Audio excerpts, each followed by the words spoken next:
sempre uma responsabilidade falar em estado em que estão recém-empossados novos tabeliães, oriundos de concursos que têm sido duríssimos, e eu estou fazendo, estou escrevendo um livro sobre as perguntas dos últimos concursos feitos pelo Brasil, e francamente não sei como é que vocês passaram, porque as perguntas são muito complicadas, algumas são daquele nível ali que se falou ali com alguma deficiência mesmo, né? Então eu tenho visto assim, perguntas com todas as respostas certas e perguntas sem, com nenhuma resposta certa, perguntas com duas respostas certas, e é uma responsabilidade então falar para vocês. O que eu vou falar aqui é o seguinte: eu já dei uma péssima notícia, eu vou dar uma má notícia. Então, eu sou especialista em ata notarial, fiz o livro, faço muitas atas todos os meses e vou dar orientação para vocês como trabalhar a ata notarial de usucapião. Quanto ao Instituto da Usucapião Extrajudicial, esse é um tema em que nós temos muitas indagações, e eu não vou trazer aqui, não vou tirar um coelho da cartola, né? Vocês vão ter que, a gente vai construir isso em conjunto, a discussão entre notários, especialmente, como bem salientou o colega Hélio, registrador de Blumenau, nós temos que debater entre notários e registradores como vamos chegar ao aperfeiçoamento desse sistema, que é um sistema que visa a regularizar a propriedade imobiliária aqui no Brasil. Nós temos uma situação no Brasil que deve ser única no mundo. 80% da propriedade imobiliária é irregular. Dados do Ministério das Cidades. O próprio governo reconhece que nós temos um problema. Então, vem a lei para quê? Para regularizar a propriedade imobiliária. Agora, nós não podemos chegar em face dessa lei e dizer, olha, não vai atender o princípio do não sei o quê, ou não vai... Certamente a gente tem o sistema tem que ser obedecido, mas faz parte do sistema também a finalidade da nova lei, que é a regularização fundiária. Então, nós temos que buscar isso daí. Em primeiro lugar, o Código de Justiciamento, na novela 44, ele funda a autenticidade notarial, a autenticidade dos oficiais públicos, na verdade. Então, o que aconteceu aí? Uma senhora que tinha um testamento, o marido tinha um testamento, faleceu, essa viúva, então, procurou o juiz para fazer cumprir o testamento dessa pessoa. E o que havia? Havia uma situação insólita. As testemunhas não foram localizadas, precisava haver uma declaração das testemunhas para que se cumprisse o testamento. E também o tabelião, quando foi chamado para afirmar sobre o testamento, disse, não, eu não confirmo esse testamento, porque ele foi feito por um escrevente, o escrevente já saiu do meu cartório e eu não posso confirmar esse testamento.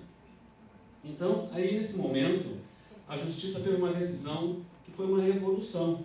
Hoje a gente não dá valor para isso. Mas o que disseram? Não poderia ser um ato feito por um oficial público invalidado pela simples impossibilidade de se confirmá-lo por testemunhas.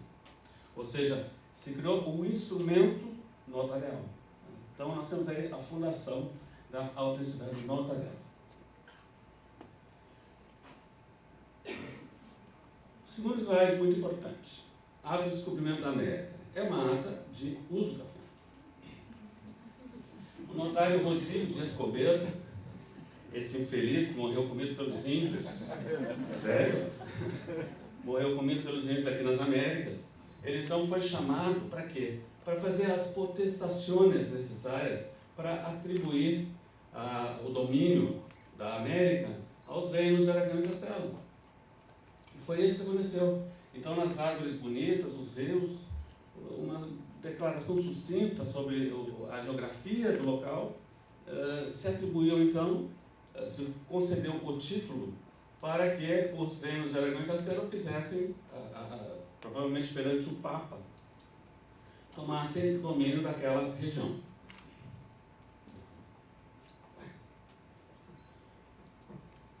Bom, e aqui só para ser chato, né, e também um pouco lembrar um fato muito singelo que nós temos aqui, eu vou falar da ata de descobrimento do Brasil. Nós não temos essa ata, não sabemos da existência dela. Afonso Furtado era notário na expedição de Cabral, e o fato é que eu trago aqui, a Carta de Pervaz também não é uma ata notarial, eu falo isso em contradição a grandes mestres do direito que têm falado esse tipo de coisa, mas eu vou usar somente um argumento. ele não era notário, portanto, não pode ser uma ata notarial. E a ata notarial de Valentim Fernandes, uma curiosidade, ela deu origem à Carta Mundos Novos, do Américo Vespúcio, e que, por força dessa carta, que na verdade era um livro, que circulou na Europa com grande vendagem, e despertou imaginários de toda a população para conhecer o Novo Mundo. O que tem a Carta Mundos Novos? Ela foi feita com base no depoimento de 2 degredados.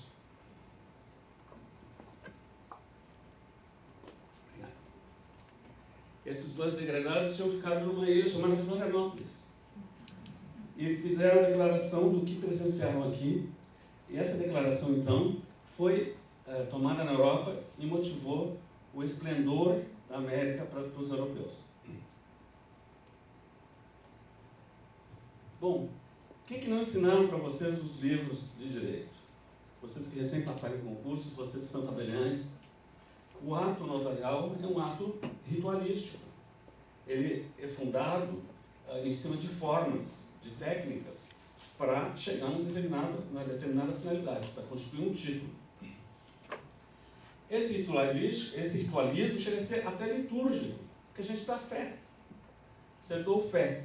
Saibam todos, quantos viram essa escritura, saibam todos vocês aqui de Florianópolis, de Santa Catarina, no Brasil, saibam vocês ETs que aparecerem por aqui e lerem essa ata notarial, isso aqui tem fé pública. E ele tem uma carga dramática também. Por quê? Porque ele atribui direitos, as pessoas precisam de direitos, e a pessoa está posseiro de um terreno, precisa fazer uma ata notarial, coisa que não sabe o que é. E, quer dizer, um instrumento vem para atender um drama humano.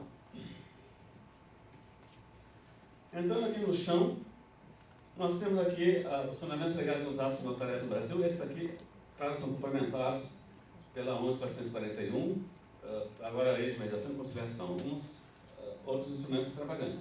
Mas esses aqui são os típicos. E vocês vejam ali, eu botei em vermelho os costumes.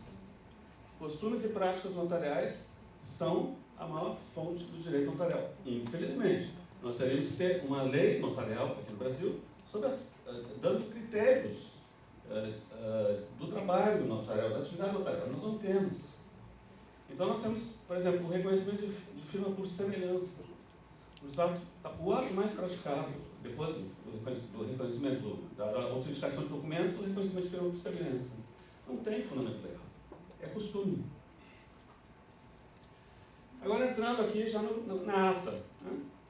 Então, no direito brasileiro nós temos uma tradição, desde o Código de 39, ampla liberdade probatória. Quando a gente fala de prova no direito brasileiro, a gente está falando de convencimento do juiz. Ou seja, o CPC é destinado ao juiz. Mas prova todo mundo precisa. Eu faço um pagamento, preciso do recibo. Ninguém na sua vida cotidiana deixa de conhecer o básico das normas jurídicas para se mover fazendo prova. Um trabalhador, carteira de trabalho, as anotações todas, um patrão, livro ponto, etc, etc. Então, a prova, na verdade, no CPC destinado aos juízes, ela é uma questão de toda a sociedade. E dentre as provas tipificadas, finalmente nós temos no novo Código do Processo Civil a ata notarial. A presunção de autenticidade, também prevista no 334, do anterior código, agora no 374, ipsis literis, copiado. Né? Os atos notariais, então, eles vão conter fatos com presunção legal de existência ou veracidade.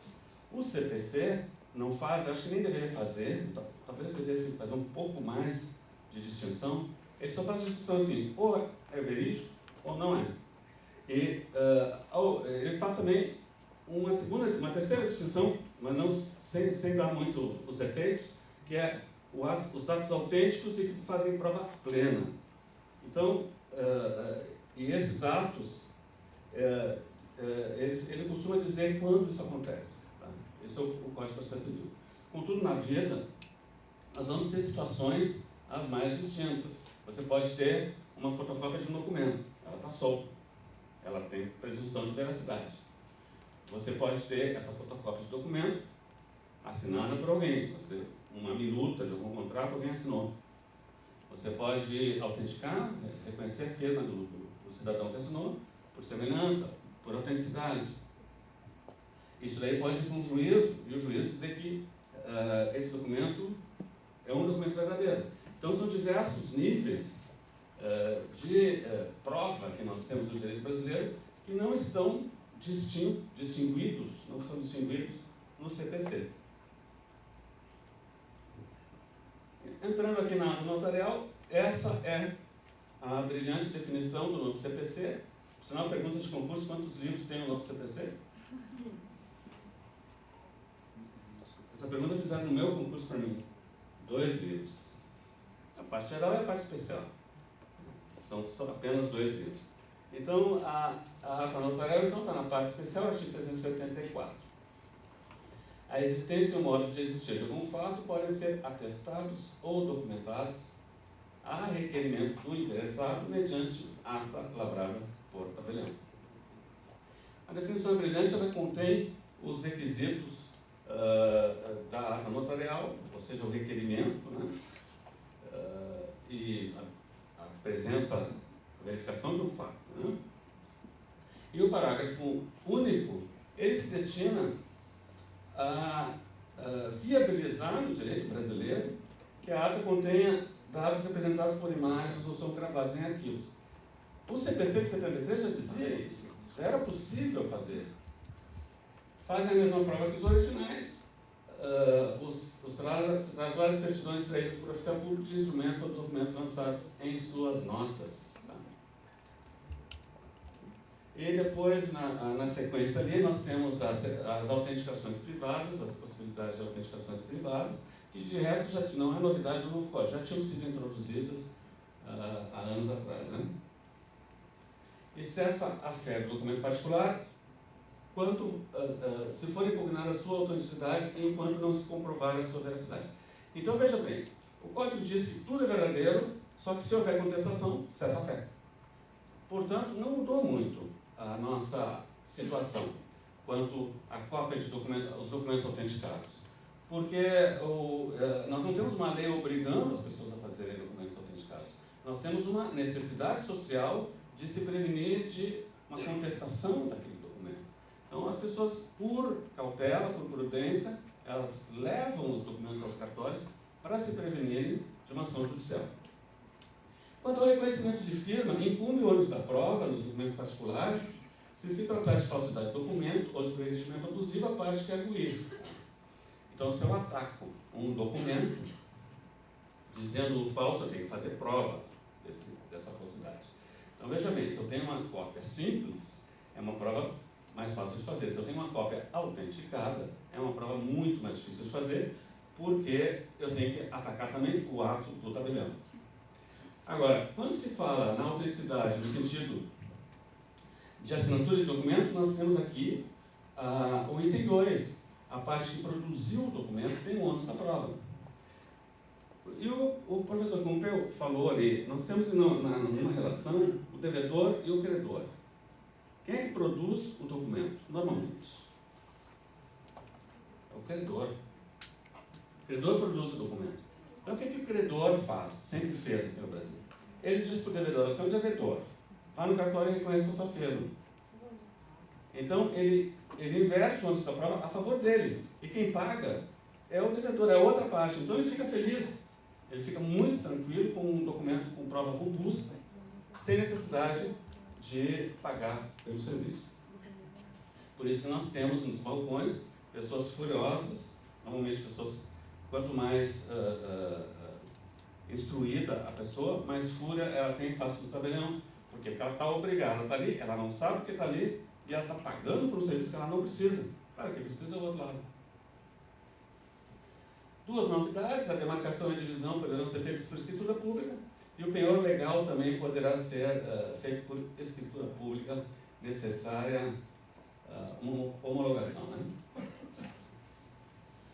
A classificação dos atos notariais.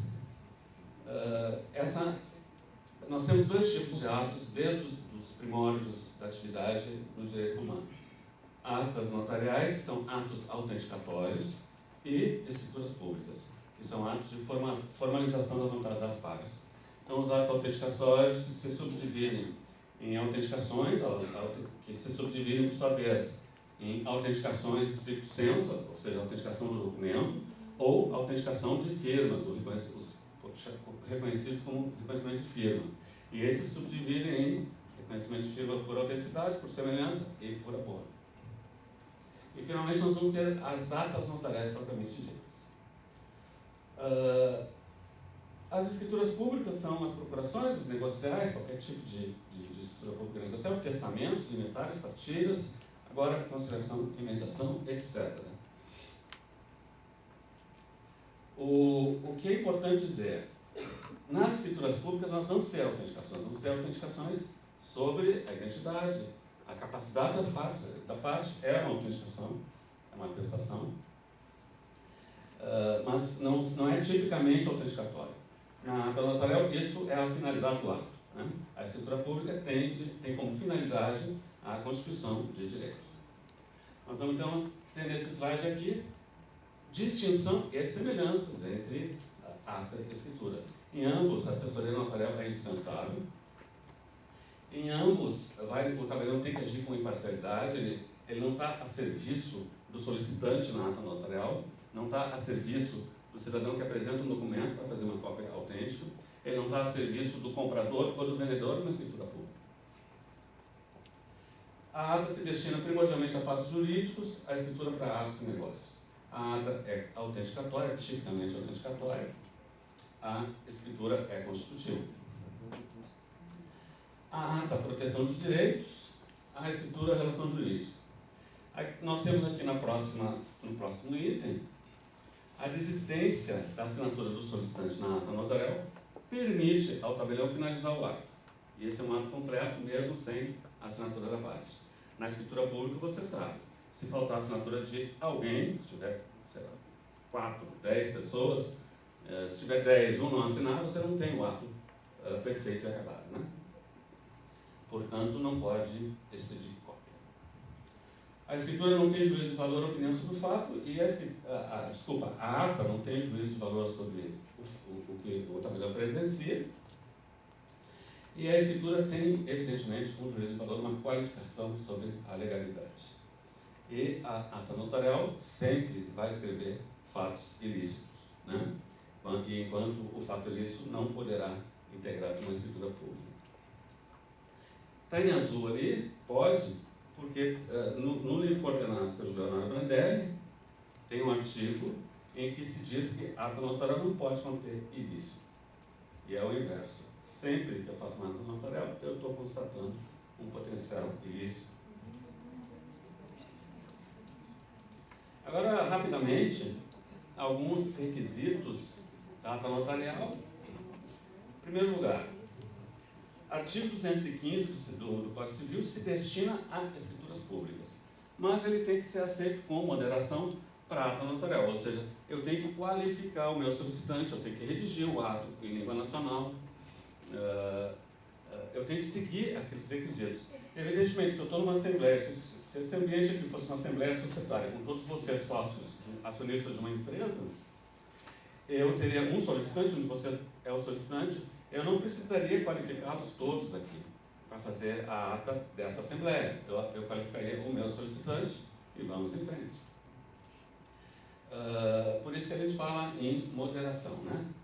E talvez fosse bom a gente ter uma lei sobre a tipicidade da ata notarial. A redação em língua nacional. Esse é um problema que nós temos no Brasil. O problema não é a língua nacional, o problema é como usam a língua nacional. Ou seja, eu vou dar só um exemplo para vocês. Eu comprei o meu imóvel em São Paulo, depois de 6 anos sendo tabelião, acumulei um certo dinheiro para comprar imóvel. Mas não tinha todo o dinheiro, então eu parcelei o resto do pagamento e fiz uma alienação fiduciária. Aí recebi o escrevente do outro cartório para assinar a minha escritura de compra e venda, e li a escritura e não descobri o que eu estava comprando. E eu digo para vocês, naquela época eu tinha 30 anos de cartório, 22 de protestos e uns 8 de tabelião de notas. Ou seja, eu, uma pessoa com curso superior de Direito, pós-graduado, da área, não conseguia achar o objeto na escritura pública. A redação dos documentos jurídicos no Brasil é horrível. E a gente tem que tratar disso, tem que fazer uma autocrítica. Cheguem, voltem para os cartórios de vocês e leiam as escrituras. Vocês cortem fora aquelas coisas, nos melhores termos de direito, entretanto, todavia contudo, isso pegue tudo fora. A gente tem que escrever de uma forma simples e direta. E por quê? Para honrar uma das grandes qualidades do nosso serviço. O nosso serviço surgiu, em primeiro lugar, porque ninguém sabia escrever. Então, o tabelião formalizava a vontade das partes. Até o século XX, até o início do século XX, foi por isso que a gente existiu, porque nós éramos os escribas. A partir do século XX, a nossa atividade começa a mudar radicalmente. E vocês estão no meio desse turbilhão. Ou seja, agora nós somos gatekeepers. A gente qualifica os atos a serviço do cidadão, a serviço da sociedade, a serviço do Estado. Então, essa é a nossa função atualmente, porque todo mundo sabe escrever. E se a gente não escrever bem, daqui a pouco alguém pega no nosso lugar. Bom, a ata notarial, ela aceita expressões estrangeiras, até mesmo outras sintaxes, como essa que está ali embaixo. É uma linguagem de computador, e a gente larga no livro. Se precisar um tradutor, ele pode comparecer também. Aí vai ter uma questão de... é uma declaração, né? Que vai ter na ata notarial. Mas ele vai estar sob responsabilidade civil e penal. Né? O requerimento ou solicitação é sempre implícito, pode ser escrito. No caso da usucapião, essa judicial, eu digo a vocês, o requerimento deve ser escrito. Por quê? Porque a nossa responsabilidade, a gente vai ver, é imensa. O tabelião não age de ofício, portanto, o requerimento é indispensável. Se por ventura tiver um requerimento no sábado à noite, domingo, a ata notarial é que nem testamento. É perigo de vida, é risco de que você não contemple o fato que vai acontecer. Então não tem hora para a ata notarial. Evidentemente, se for um fato que pode ser constatado no momento que o cartório está aberto, você não deverá fazê-lo, né? Mas se tiver urgência, tem que fazer. E depois de lançado feita a ata notarial, você lança o requerimento apud acta, então você pode dispensar o requerimento inicial se você fez ele à parte. Ato notarial não tem anexo. Tá? Eu falo isso porque muita gente considera que tem anexo. E como na ata notarial de usucapião nós temos a planta, o memorial descritivo, temos os recibos de pagamento, as provas, um eventual título como um compromisso de compra e venda, eu já digo, não fale que são anexos da ata, porque nós temos princípios na ciência notarial que têm que ser respeitados. Ou seja, o documento notarial ele tem uma unicidade e ele precisa, então, estar íntegro e compreensível nessa unicidade. Isso não impede que você arquive certos documentos em cuja ata se faz menção. Por exemplo, nas atas de sites pornográficos, eu não boto nos livros, porque não quero pôr, poderia, eu não boto imagens pornográficas. Eu arquivo essas imagens no computador e faço menção de que estão arquivadas. Se o juiz, algum juiz algum dia quiser ver, eu tenho esses arquivos comigo, eu posso mostrá-los. Né? Bom, outra característica que tem a ver com a ata de usucapião, que eu trago aqui para vocês, é a ata de presença e declaração. Eu tenho uma birra que é a seguinte: não existe escritura de declaração. Por que não existe escritura de declaração? Por quê? Porque todas as escrituras são de declaração. Então não existe escritura de declaração como espécie. É da natureza da escritura que ela seja uma declaração. Para mim, então, quando vocês fazem uma escritura de declaração, vocês deviam estar chamando de ato de presença e declaração. É assim que eu trato no cartório. Então, você vai ter declaração própria, aquela declaração que eu mesmo faço. Eu não como tabelião, mas uma parte faz. Ela declara, olha, declaro que vi o fulano furar o sinal, a sinaleira ou o semáforo e bater no carro vermelho. A declaração imprópria é aquela em que o cidadão comparece e diz: não, o fulano, o frentista do posto de gasolina me disse que viu que a outra pessoa furou o sinal e bateu no carro vermelho. Então isso é uma declaração imprópria. As duas podem pegar um ato notarial e, evidentemente, a força probante de cada uma delas pode ser bem distinta. Mas o fato é que, se alguém quer fazer esse tipo de declaração, ela pode ser recepcionada. Você tem que identificar qual vai ficar o declarante e informar que ele está sob responsabilidade civil e penal. Né? A ata com juízo de peritos, trago isso daqui por quê? Porque a ata de usucapião tem a previsão de um memorial descritivo e a planta de um profissional habilitado. Então, esse profissional, ele pode comparecer na ata e integrar na ata, ou se não, fazer menção de que fica arquivado no cartório, o laudo oferecido. Né?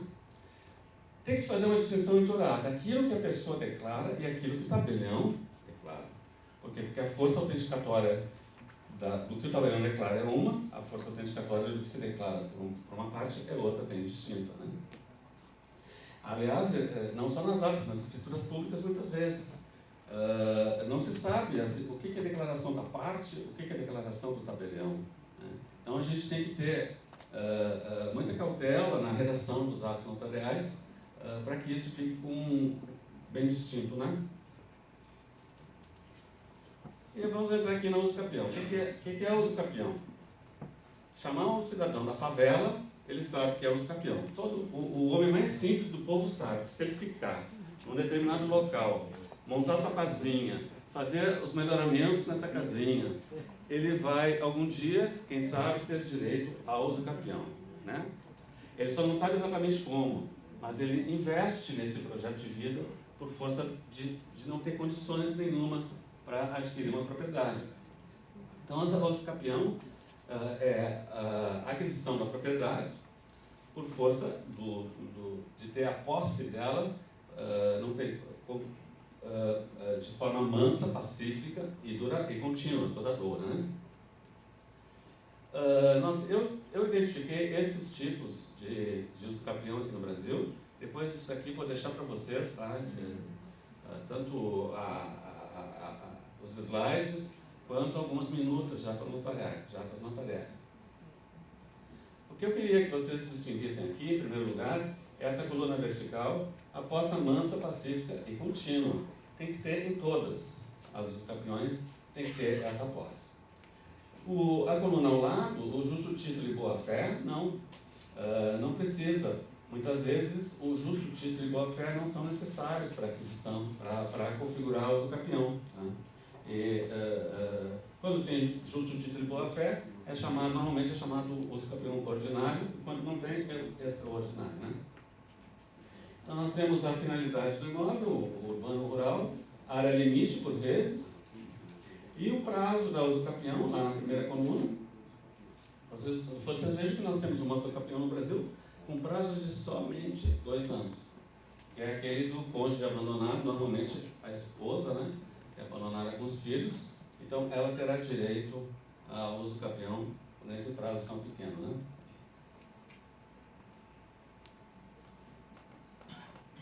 E o que nós temos aqui no novo CPC? É o artigo 1071, que introduziu o artigo 216-A na Lei 6.015, a Lei de Registros Públicos. O registrador finalmente conseguiu, ele é o juiz. Ele agora, de fato, ele tem o papel de juiz. Ele vai julgar. Os documentos indispensáveis para o processo, para que ele julgue, é uma ata notarial, uma planta de memorial descritivo, certidões dos distribuidores e justo título ou quaisquer outros documentos que o posseiro tem, sendo que este último aqui não é indispensável. Ou seja, é dispensável.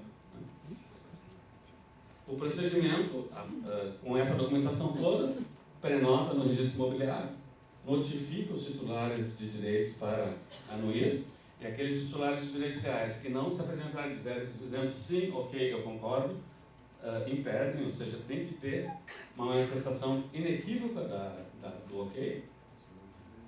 Ciência ao ente federado, União, Estados, Municípios. é somente a um, somente a dois, somente os interessados ou a todos?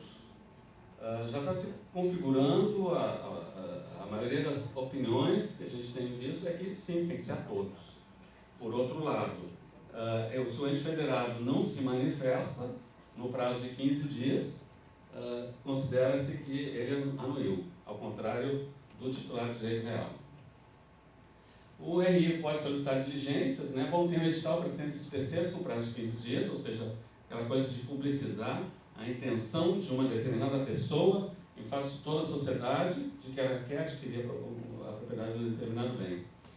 O RI poderá solicitar diligências, fazer inclusive mediação, se quiser, e vai fazer o registro. Feito isso, se todas as condições estiverem presentes, ele faz o registro. Ou, não fazendo o registro, ele pode suscitar dúvida. Ele poderá indeferir e fim. Ou, senão, a parte poderá requerer que esse procedimento todo seja levado e convertido numa ação judicial de uso capião. Então, nós temos três alternativas. Ele defere, ele indefere, indeferindo tem procedimento de dúvida. E ele indefere e a parte, então, solicita que haja uma ação judicial de uso capião. São duas portinhas de saída do indeferimento. Então, agora vamos tratar dos caracteres desse procedimento. Então, é o registrador que atribui a propriedade. Não precisa de uma homologação judicial, não precisa da presença do Ministério Público. Segundo lugar, o possuidor vai procurar o notário, que depois do notário ele vai procurar o engenheiro ou arquiteto, e finalmente, como advogado, ele vai ao registro imobiliário fazer o processo. O que provavelmente vai acontecer é o seguinte: ninguém vai comparecer sozinho ao cartório de notas. Vai o possuidor, com o seu advogado, solicitar a ata notarial. E eu estou querendo dizer para vocês o seguinte: a minha dica, como tabelião, é a seguinte: só recebam a solicitação se tiver também a planta e o memorial descritivo. Por que isso? Porque com a planta e com o memorial descritivo, você sabe as pessoas que são os confrontantes, você sabe a região, você tem a especialidade objetiva, cumpre o princípio da especialidade objetiva, ou seja, você sabe qual é o imóvel que está atestando a propriedade, né? E com isso você tem a possibilidade de fazer uma ata de muito maior robustez probatória. Bom, eu já falei aqui da União de Estados e municípios que devem aprovar, né? Como a uso capião é a aquisição originária, não tem ITBI. Isso já está consagrado. Teve o pessoal que disse lá no início, se tivesse um compromisso de compra e venda, teria que cobrar o ITBI. Não. Segundo, inclusive, manifestação da assessoria jurídica da Arisp, num manual que eles fizeram para o procedimento, não vai haver ITBI porque é aquisição original. Bom, o objeto da ata é o bem imóvel privado, sempre. Discute-se se outros direitos reais poderão ser objeto da ata. A minha posição é que sim, poderão ser objeto da ata, porque quem pode o mais pode o menos, né? Mas tem gente que está dizendo que não pode fazer uso capião extrajudicial para outros direitos reais. Os bens de sociedade economista são passíveis. Os bens insuscetíveis da uso capião são os bens públicos, os bens de empresas públicas, bens em comunhão ou condomínio, e aqueles entendimentos do Código Civil em relação às pessoas que não têm condições de adquirir por uso capião. Ou seja, quando suspendeu, quando houve interrupção da prescrição, por exemplo, a pessoa está em viagem internacional sendo agente oficial do governo, tem diversas, os artigos 197 a 204 elencam diversas condições em que não se pode adquirir por uso capião. Então, o artigo 216, o que ele fala que o tabelião tem que fazer? Uma ata notarial atestando o tempo de posse. Atestar significa dar certeza. É isso que o tabelião tem que fazer. E dar certeza sobre a posse, o tempo de posse, a forma da posse, do requerente e seus antecessores. Então, aqui nós temos o seguinte: como é que eu vou atestar que alguém tenha posse de algum bem nos últimos 15 anos? Em tese, eu não tenho como atestar isso aí, porque a ata notarial é uma ata de verificação. A ata normalmente é para atestar fatos. E eu não tenho como atestar um fato que eu não presencio. Mas eu chamo vocês aqui para ritualística, para o objetivo da lei. É regularizar, ou seja, a lei está querendo um ritual do tabelião. A lei está dizendo, se o tabelião declare que ele tem a posse, ou seja, o tabelião na verdade vai receber a informação do posseiro, basta a informação do posseiro. Eu tenho a posse desse terreno pelos últimos 15 anos, por exemplo. E o tabelião bota isso na ata, e isso é a atestação que ele está pedindo. Nós temos aqui aí um problema, a responsabilidade do tabelião qual será? Isso a gente vai ter que aguardar um pouco para ver. Eu tenho para mim que essa é uma ata muito típica, muito especial. Ela de fato ela tem que ser entendida dentro desses limites. Eu não estou atestando que eu vi o cidadão chegar numa residência, num determinado imóvel todos os dias durante os últimos 15 anos. Eu estou atestando, segundo a exigência legal, de que ele declara que está nos últimos 15 anos ali, de que o vizinho da rua tal, número tal, esteve com ele ali durante tanto tempo, que os confrontantes concordam com a área do imóvel usucapião, e assim nós vamos. É para cumprir o ritual exigido pela lei, para constituir um título hábil ao processo de registro. Então vamos lá atestar a posse mansa, pacífica e contínua durante um determinado tempo, né? E ele pode provar também contrato aquisitivo de direitos, pagamento de tributos, realização de construções ou benfeitorias. Nós sabemos que aqui no Brasil nós temos dois tipos de legalidade. A legalidade de propriedade, né? A legalidade de propriedade do pobre, que é a favela, da ocupação ilegal de terrenos, e a do rico. A legalidade de propriedade do rico, que é o cara que fez um compromisso de compra e venda, às vezes tem alguma ilegalidade no condomínio, no alojamento, mas ele não tomou a cautela de fazer o registro dos seus contratos e depois perdeu o contato com o proprietário. Então ele vai fazer a usucapião. O problema da usucapião extrajudicial é que ele vai ter que ter o proprietário para dar anuência. E alguém numa lista de discussão que eu participo, disse com muita propriedade o seguinte: olha, considerando, se nós temos um posseiro e nós temos um proprietário dizendo que concorda que o posseiro possa ter a propriedade que ele tem, nós temos uma doação, né? Ou seja, comparece concordando em perder a propriedade, está doando. E essa é uma questão a se pensar. O ministro Fux se comprometeu a rever essa questão da anuência expressa dos titulares de direito real. Não tem o mínimo sentido, porque o usucapião é uma forma de aquisição da propriedade e que não se necessita da anuência do proprietário, ao contrário. Ele pode até se opor, que ele perde, né? A ata notarial, então, vai comprovar o tempo de posse do requerente, o tempo de posse dos antecessores, né? A planta e memorial descritivo do profissional vai fazer a inscrição do bem, né? Vai informar os titulares de direitos reais. Os confrontantes terão que assinar e reconhecer firma ao lado e serem qualificados também. As certidões negativas do foro e da situação do domicílio, apesar da lei 13.097, que vai entrar em vigor lá em 7 de novembro desse ano, permitir a dispensa. No caso da ata notarial de usucapião, eu acho que não se pode dispensar, porque somente através das certidões é que a gente vai poder ver se tem alguma ação real, o pessoal reperceptora daquele bem. Uma ação em que se busca a retomada da posse, por exemplo, né? Então essas certidões eu penso que não deverão ser dispensadas. E o justo título e outros documentos sobre a posse, como pagamento de impostos e até mesmo um compromisso de compra e venda já quitado. A capacidade para requerer a ata, uma pessoa natural capaz pode requerer. A gente deve, quantas pessoas casadas obedecer e cuidar do regime de bens. A pessoa natural incapaz pode ser representada. Nós vamos ter aqui a sucesso possessiones e a accesso possessiones, ou seja, aquela posse decorrente da sucessão, causa-mortes, né? ou a decorrente da cessão, elas podem ser somadas, né? O prometente comprador pode comparecer, até mesmo o credor pode comparecer, solicitando ao usucapião para depois obter esse bem, né? A pessoa jurídica pode ser, tem capacidade ativa para requerer essa usucapião extrajudicial e a representação dela é conforme o contrato do Estatuto Social.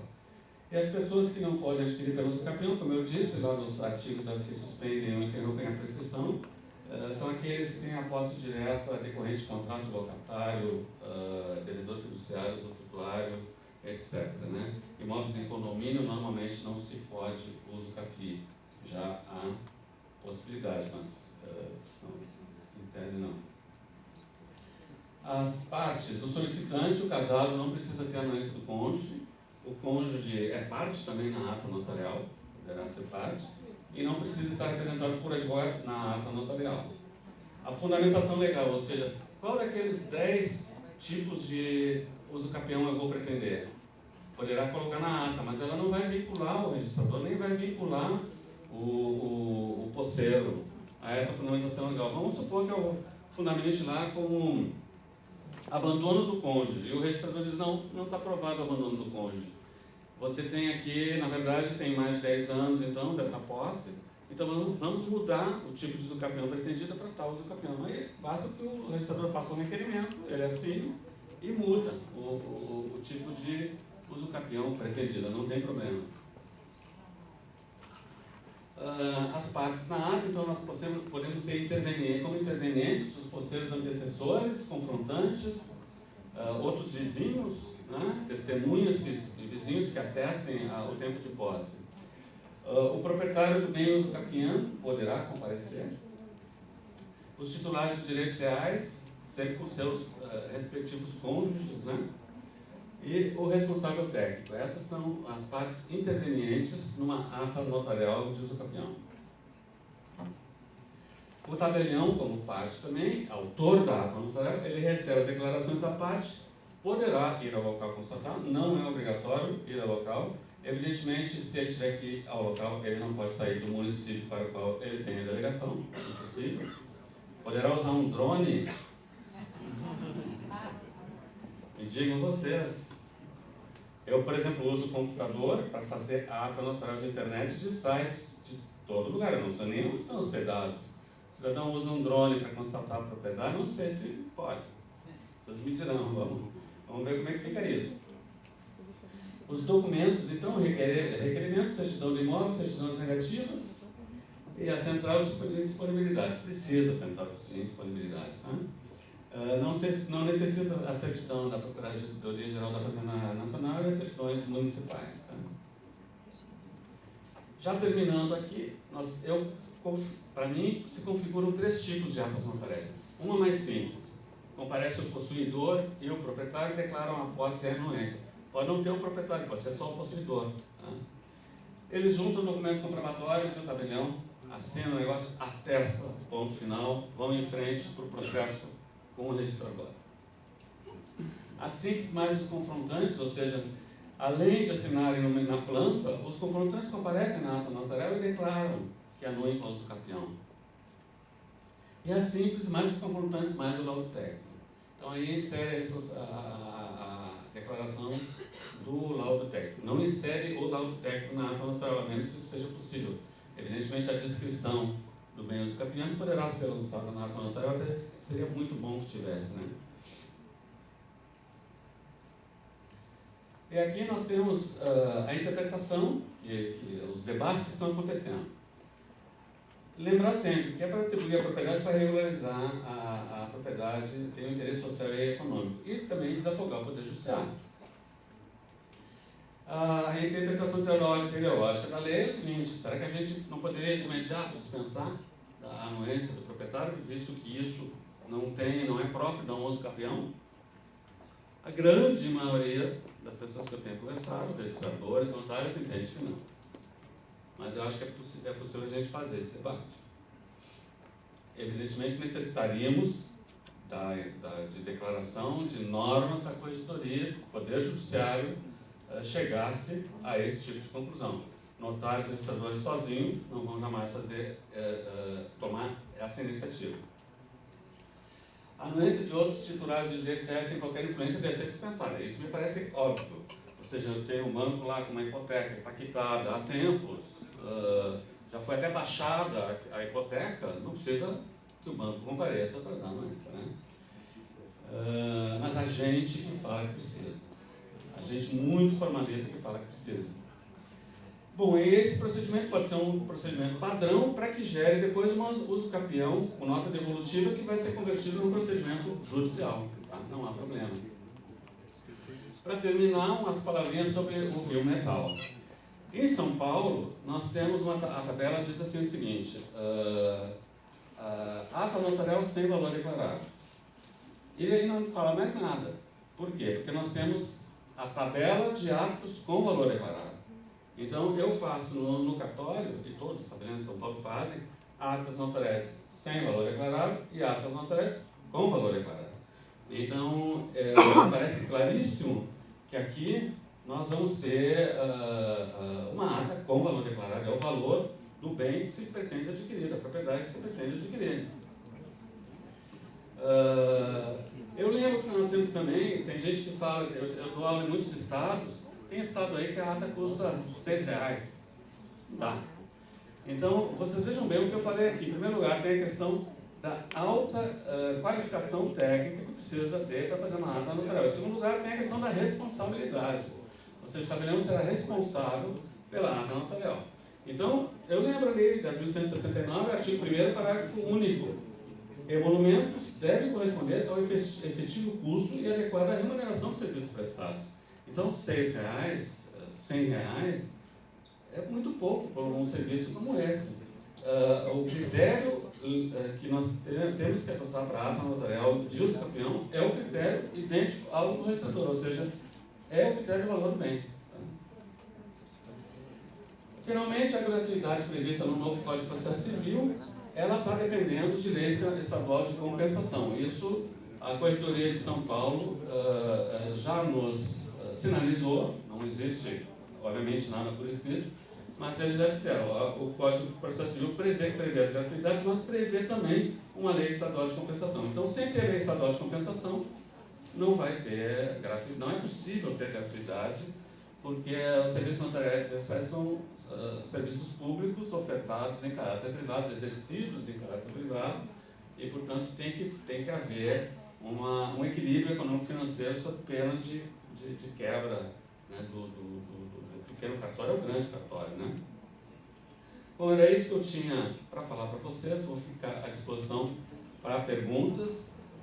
Trouxe 2 livros aqui para serem sorteados depois pela organização. E, se quiserem, também podem acessar o site atanotarial.org.br para verem as últimas novidades sobre a ata notarial, tá bom? Muito obrigado.